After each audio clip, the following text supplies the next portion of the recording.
사랑하는 성도 여러분, 주님의 평안을 빕니다. 저는 2021년 전국 한인연합감독회 사순절 특세 35일째 3월 29일 날 말씀을 전하는 남가주 한인연합감독교회 김낙인 목사입니다. 오늘 함께 상고할 말씀은 이사야서 64장 1절에서 12절까지 말씀입니다. 오늘 본문을 한번 함께 읽으시겠습니다. 이사야서 64장 1절에서부터 12절까지 말씀 함께 읽으시겠습니다. 원하건대 주는 하늘을 가르시고 강림하시고 주 앞에서 산들이 진동하기를 불이 섭을 사르며 불이 물을 끓임 같게 하사 주의 원수들이 주의 이름을 알게 하시며 이방 나라들로 주 앞에서 떨게 하옵소서. 주께서 강림하사 우리가 생각하지 못한 두려운 일을 행하시던 그때에 산들이 주 앞에서 진동하여 싸우니 주 외에는 자기를 앙망하는 자를 위하여 이런 일을 행한 신을 옛부터 들은 자도 없고 귀로 들은 자도 없고 눈으로 본 자도 없었나이다. 주께서 기쁘게 공의를 행하는 자와 주의 길에서 주를 기억하는 자를 선대하시거늘 우리가 범죄함으로 주께서 진노하셨사오며 이 현상이 이미 오래되었사오니 우리가 어찌 구원을 얻을 수 있으리이까. 무릇 우리는 다 부정한 자 같아서 우리의 의는 다 더러운 옷 같으며 우리는 다 잎사귀같이 시들므로 우리의 죄악이 바람같이 우리를 몰아가나이다. 주의 이름을 부르는 자가 없으며 스스로 분발하여 주를 붙잡는 자가 없사오니 이는 주께서 우리에게 얼굴을 숨기시며 우리의 죄악으로 말미암아 우리가 소멸되게 하셨음이니이다. 그러나 여호와여, 이제 주는 우리의 아버지시니이다. 우리는 진흙이요 주는 토기장이시니 우리는 다 주의 손으로 지으신 것이니이다. 여호와여, 너무 분노하지 마옵시며 죄악을 영원히 기억하지 마옵소서. 구하오니 보시옵소서, 보시옵소서. 우리는 다 주의 백성이니이다. 주의 거룩한 성읍들이 광야가 되었으며 시온이 광야가 되었으며 예루살렘이 황폐하였나이다. 우리 조상들이 주를 찬송하던 우리의 거룩하고 아름다운 성전이 불에 탔으며 우리가 즐거워하던 곳이 다 황폐하였나이다. 여호와여, 일이 이러하거늘 주께서 아직도 가만히 계시려 하시나이까? 주께서 아직도 잠잠하시고 우리에게 심한 괴로움을 받게 하시려 나이까? 오늘 본문 말씀은 이스라엘의 회복과 미래를 향한 기도입니다. 여호와께서 이스라엘을 기억하시고 돌아와서 구원해 달라고 간구하는 절절한 기도입니다. 모세에게 능력으로 행하셔서 홍해를 가르시고 이스라엘을 가나안에 이르게 하셨듯이 이제 여기에 다시 임하셔서 우리를 회복해 해달라고 하는 간절한 탄원입니다. 이스라엘은 저들을 애굽에서 인도하여 가나안에 이르게 하신 하나님을 배신하고 근심케 함으로 여호와께서 그들을 심판하시고 결국엔 바벨론의 포로가 되어서 수치와 고난의 삶을 살게 되었습니다. 이 이사야는 이제 하나님 앞에 간구하기를 다시 한번 돌아오셔서 구원해 주옵소서. 그때 하나님께서 행하셨던 누구도 보지 못했던 그 놀라운, 사람들이 생각하지도 못하는 그 놀라운 하나님의 방법으로 우리를 구원해 주시옵소서라고 하나님께 부르짖고 있는 것입니다. 비록 저들이 하나님을 배반하였지만 그들은 여호와의 자녀요 종이요 소유된 백성이요 기업임을 상기하시면서 구원해 주실 것을 하나님 앞에 외쳐 부르짖는 것입니다. 오늘 본문을 통해서 우리는 고난 가운데 드리는 기도를 우리는 배울 수가 있습니다. 고난 가운데서 어떻게 기도해야 하는가? 첫 번째로 이사야는 하나님의 능력을 믿고 의지하고 기도합니다. 오늘 이사야는 하나님께서 이스라엘의 과거 역사 속에 이루신 하나님의 행적을 기억하면서 능력으로 강림하시기를 기도하고 있습니다. 다시 한번 그 옛날처럼 다시 한번 능력으로 강림하셔서 하나님의 백성을 구원해 달라고 하는 것이지요. 에밀 브로나라고 하는 신학자는 믿음은 과거적이요, 사랑은 현재적이요, 소망은 미래적이라고 하였습니다. 믿음은 성령께서 주시는 선물이지만 과거의 시간 속에 역사하셨던 하나님의 은혜를 기억함으로 우리 안에 태동되고 또 확신되어 자라나게 됩니다. 지난날을 추억하면서 내 안에 역사하셨던 하나님의 손길을 깨달으며 아하 하는 순간에 우리의 믿음이 싹이 트고 움트고 자라나게 되어지는 것이죠. 그 믿음 가운데서 오늘을 사랑으로 살고 미래를 소망으로 나가게 하는 은혜가 우리 가운데 임하게 되어지는 것입니다. 그런 의미에서 기도는 믿음 안에서 우리의 과거와 현재와 미래의 생명을 불어넣고 하나로 묶어내는 은혜의 통로가 된다라고 이야기할 수 있겠습니다. 인간은 기억의 존재입니다. 기억함으로 모든 것이 가능해집니다. 치매가 무엇입니까? 치매는 기억을 다 잃어버리는 것입니다. 자기가 행했던 것, 경험했던 것, 그리고 주변의 사람들을, 자기 사랑하는 자식들까지도 다 잊어버리고 나중에는 자기 몸에 본능적으로 습득되었던 그런 행동까지도, 먹는 것까지도 다 잊어버리고 서서히 죽어가게 되어집니다. 기억을 잃어버리면 인생이 송두리째 사라집니다. 그리고 죽음으로 쓰러져 가게 되어지는 것입니다. 믿음도 기억으로 말미암아 출발합니다. 그래서 하나님은 우리들에게 기억하라고 말씀하십니다. 기억하라고 안식일도 주시고, 기억하라고 안식년도 주시고, 기억하라고 많은 절기들을 허락하셨습니다. 신약에 와서는 주님께서 죽음으로 그 참 십자가에 달리신 사건을 기억하라고, 성만찬을 먹고 마시면서 기억하라고 말씀하십니다. 사랑하는 성도 여러분, 기억함으로 우리의 믿음은 시작되고 유지되고 또 자라나게 되기 때문입니다. 나의 믿음이 시들 때에 지난날 함께 하셨던 하나님의 은혜를 기억하고 기도하시기를 바랍니다. 그때 우리의 과거도 현재도 미래도 새로운 의미와 생명을 얻고 새로운 삶을 향하여 나가게 되어지는 것입니다. 고난주간을 맞아서 우리 주님의 고난과 죽음으로 인해서 나에게 베푸신 그 값없으신 은혜를 기억하시기 바랍니다. 우리가 아직 죄인 되었을 때에 그리스도께서 죽으심으로 우리에게 대한 하나님의 사랑을 확증하심을 믿고 구원의 깊이로 나아가는 그런 하나님의 백성들이 되시길 주님의 이름으로 축복합니다. 두 번째로 우리는 고난 중에 회개함으로 나아가야 합니다. 5절서부터 7절까지 이사야는 이렇게 기도합니다. 우리가 범죄함으로 주께 진노하며 이는 이미 오래되었으므로 우리가 어찌 구원을 얻을 수 있겠습니까? 라고 탄식합니다. 자신을 깊이 돌아보면서 그동안 자신들이 의롭게 여겼던 것들이 더러운 옷과 같습니다. 죄악의 바람이 시들은 인생들을 몰아갑니다. 잎사귀같이 시들어버렸습니다라고 그렇게 고백을 합니다.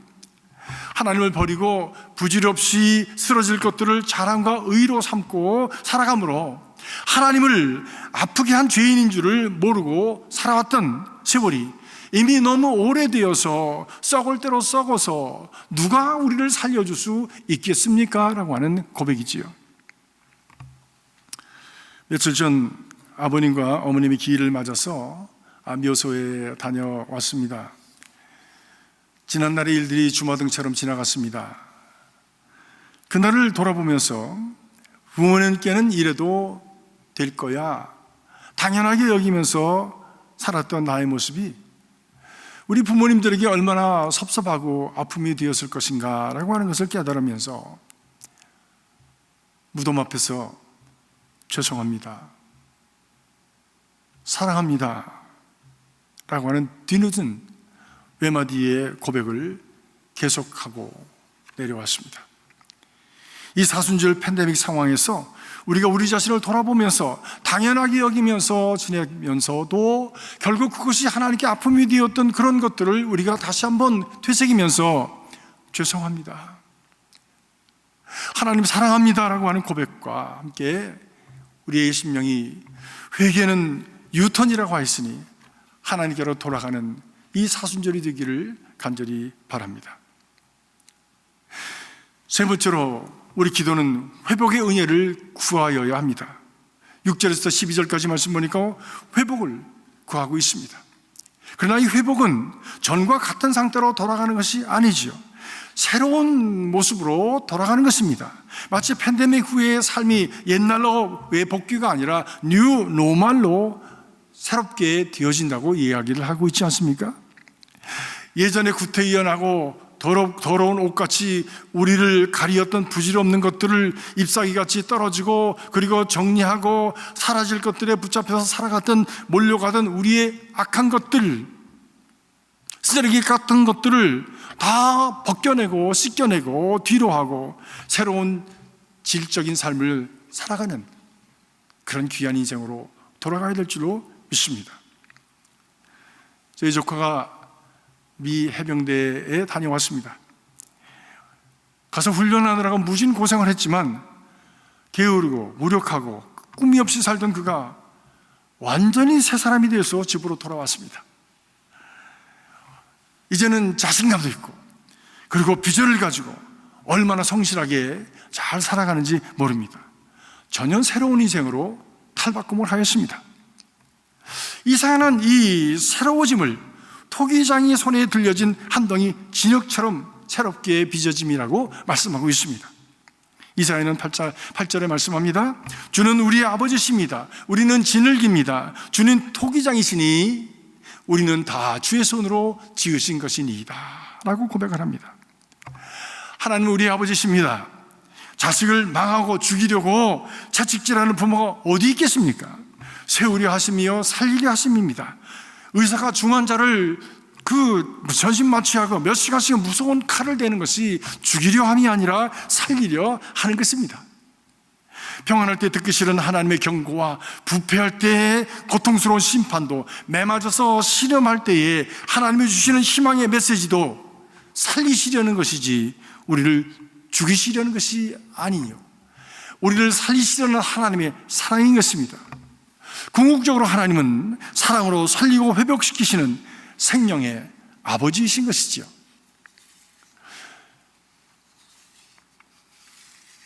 예레미야 18장에 보면 예레미야에게 하나님의 말씀이 임했습니다. 토기장의 집으로 가라. 그가 토기장의 집에 가서 그의 하는 일을 보면서 큰 것을 깨닫습니다. 하나님의 음성을 듣습니다. 예레미야 18장 4절에 보니까 그가 농로로 일을 하는데 진흙이 그의 손에서 터짐에 그가 그것을 자기 좋은 대로 다른 그릇을 만들더라. 이스라엘아, 이스라엘아, 진흙이 토기장의 손에 있음같이 너희가 내 손에 있느니라 라고 말씀하셨습니다. 엄청난 말씀이 들린 것입니다. 저도 토기 만드는 현장을 본 적이 있습니다. 선별된 흙을 가져다가 공방 구석에다 이렇게 쌓아놨는데 때마다 그 흙을 가져다가 이제 원하는 만큼의 흙을 퍼다가 굳어진 흙덩이들을 마구 두들겨서 흙을 부숩니다. 그것을 채로 쳐서 고운 가루를 내고 또 두들겨서 고운 가루를 내서 그 주인이 원하는 만큼의 양을 채운 다음에 물을 붓고 그것을 주물러서 반죽해서 주무르고 반죽하고, 그래서 주인이 원하는 만큼의 차진 흙이 되었을 때에 이제 빚어가기 시작합니다. 그 잘 빚어진 그 흙을 농로의 한 중앙에 올려놓습니다. 진흙이 중심의 자리를 잘 잡지 못하면 농로가 돌아가다가 그만 사방으로 튀어서 만신창이가 되기 때문입니다. 토기장이는 발로 농로를 돌리며 손에 물을 묻혀서 막 그 힘을 주어서 안으로 밖으로 적당하게 힘을 주면서 압력을 가하면서 원하는 그릇의 모습을 만들어 갑니다.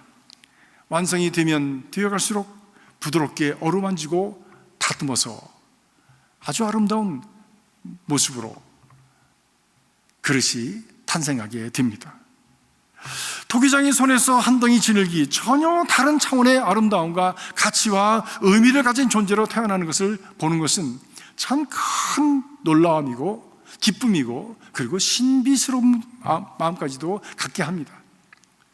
그렇게 원하는 모습이 되었는데 그 위에 조각하는 칼을 대어서 파내기도 하고, 그 위에 그림을 그리기도 하고, 또 거기에 유황을 발라서 뜨거운 불 속에 넣고 며칠씩 구원해서 그릇을 완성하는 모습을 보았습니다. 우리네 인생도 토기장이의 농로와 같이 빙글빙글 돌아갑니다. 거기에 하나님께서 안팎으로 적당한 고난의 프레셔를 가하시고 부드러운 손으로 다듬어 주시고 우리를 빚어 가십니다. 때로는 칼 같은 아픔으로 우리에게 흔적을 남기십니다. 때로는 용광로 같은 불시험을 통해서 우리를 굳게 완성해 갔습니다. 그래도 마음에 들지 않을 때에는 부수어서 다시 빚으시기도 하는 것입니다. 우리는 고난을 만날 때 절절한 마음으로 질문합니다. 왜 나를 이렇게 어렵게 하십니까? 하나님이 정말 사랑의 하나님이십니까? 아니, 하나님이 계시기는 한 것입니까? 저도 고난 중에 그런 질문을 한 적이 있습니다. 그러나 대답이 들리질 않았어요. 그러던 어느 날 기도하고 갈등 속에 말씀을 읽는 중에 바로 이 말씀 예레미야 18장을 읽게 되었습니다. 하나님은 주권을 가지신 분이시며 하나님은 토기장이가 되셔서 한 덩이 지닐 것 같은 나를 마음대로 빚으실 수 있다고 하는 것이에요. 그러나 하나님은 실수가 없으신 분이십니다. 우리의 인생을 최선의 것으로 만드시기 위해서 지금도 일하고 계시다고 하는 바로 그 말씀이, 그 음성이 얼마나 큰 위로가 되어지고 깨달음이 되어지고 또 담대함이 되었는지 모릅니다. 이 깨달음이 오자 마음의 평안을 갖게 되었습니다. 고난의 의미가 생기기 시작했습니다. 삶의 의미가 생기기 시작했습니다. 인생의 목적이 생기기 시작했습니다. 하나님이 개입하셔서 일하고 계시다는 깨달음이 생기자 희망이 생기기 시작했습니다. 새로운 삶을 위한 회복이 시작된 것입니다. 지금도 하나님은 우리의 삶을 주관하시고 빚어가고 계십니다. 우리의 삶은 하나님의 손 안에 있는 것입니다. 그렇기 때문에 불같은 시험 많으나 겁내지 맙시다. 구주의 권능 크시니 이기고 남겠네 라고 우리가 고백하며 찬양할 수 있는 것입니다. 이사야는 이렇게 통위장이신 하나님 아버지께 진을긴 주의 백성을 새롭게 해달라고 간구한 후에 10절에서 12절 말씀 보니까 기도의 강도를 한층 높입니다.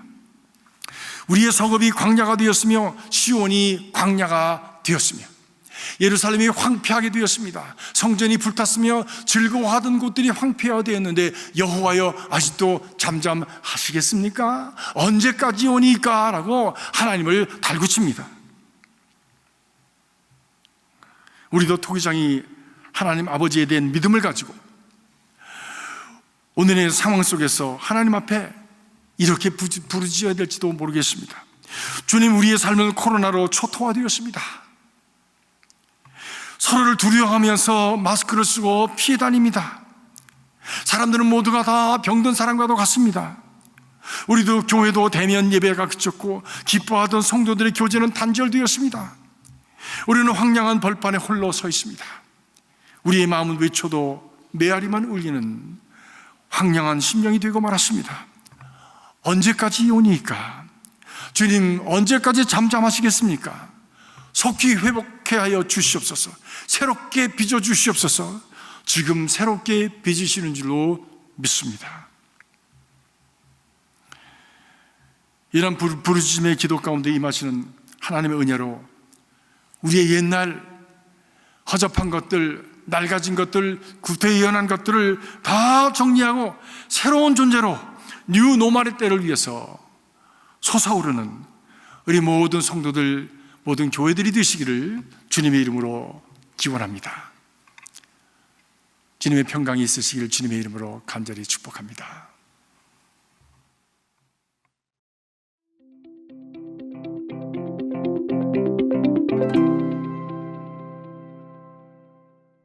하늘에 계신 우리 아버지여, 이름이 거룩히 여김을 받으시오며 나라의 임하옵시며 뜻이 하늘에서 이룬 것 같이 땅에서도 이루어지이다.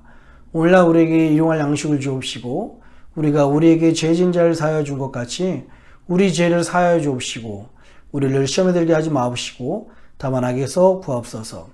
대개 나라와 권세와 영광이 아버지께 영원히 있사옵나이다. 아멘.